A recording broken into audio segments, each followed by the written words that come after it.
Hi, this is Pastor Jonathan with St. Andrew United Methodist Church, and you're watching the Bible in 5 minutes.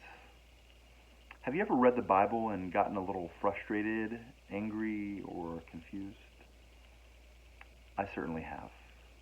And here's a little secret. The Bible is designed to make us frustrated, angry, and confused. Sometimes we might assume that the Bible exists to give us all the answers to life's questions or to tell us what to do, but I think the Bible is designed to provoke thought, because when we ask difficult, challenging questions, it results in a transformed life, that it changes the way that we think, believe, and behave. So when we begin to apply this to the way that we read Scripture, let's go to the book of Genesis, where we're currently studying. Last week we looked at the story of Adam and Eve in the Garden of Eden, but if we jump forward a few chapters to Genesis chapter 12, we start reading the stories of the patriarchs, of Abraham, Isaac, and Jacob. And there's this one story that really bothers me a lot. It's a story about how God tells Abraham that he needs to take his son Isaac and he needs to sacrifice him. And what's so unbelievable about this is that if we've read the story up to this point, Abraham and his wife Sarah are really old, and they haven't been able to conceive any children, and finally they give birth to this son named Isaac, and God is asking Abraham to sacrifice his son. And the way that this narrative is written is very simplistic. The narrator doesn't talk about Abraham's feelings or internalize anything at all. Abraham's kind of depicted as a robot. He just begins to gather his things, prepare for a journey, and he's getting ready to take his son Isaac to sacrifice him. And sometimes when we read the story, it causes us to think, well, Abraham was just a really great man of faith, that he was willing to follow God blindly. But that's not the way I feel at all. I think that it's crazy.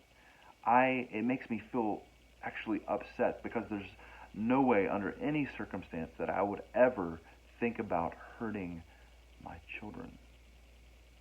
There's an ancient Jewish tradition that actually suggests that Abraham was wrong, that he went along with God too easily, that he was supposed to challenge God, that he was supposed to question God, and he didn't.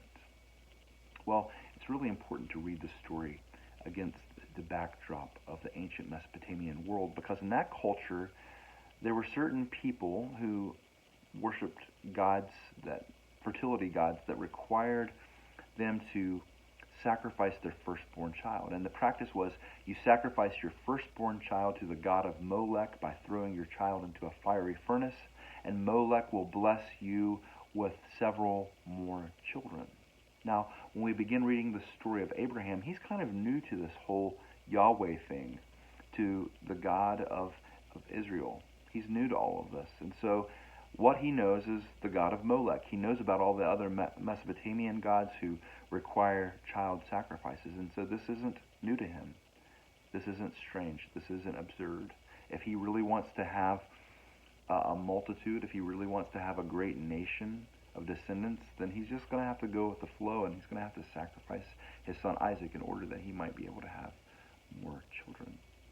And so as we read this story, we find that Abraham takes his son Isaac, and he prepares this altar, and he's getting ready to sacrifice him.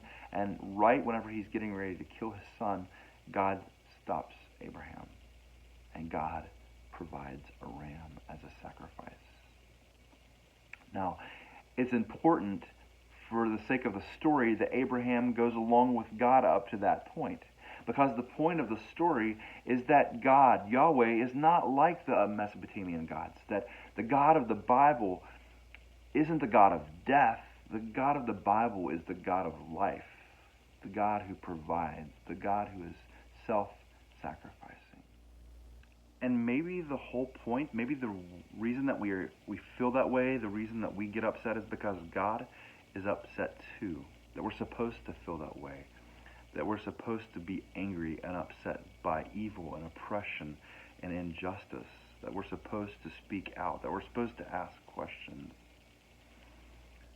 So, if you read the Bible and you get upset, frustrated, or angry, start asking questions. It will cause you to think. You'll place yourself into the story, and it'll transform your life, the way that you think, you believe, and the way that you behave. Until next time, take care, and God bless.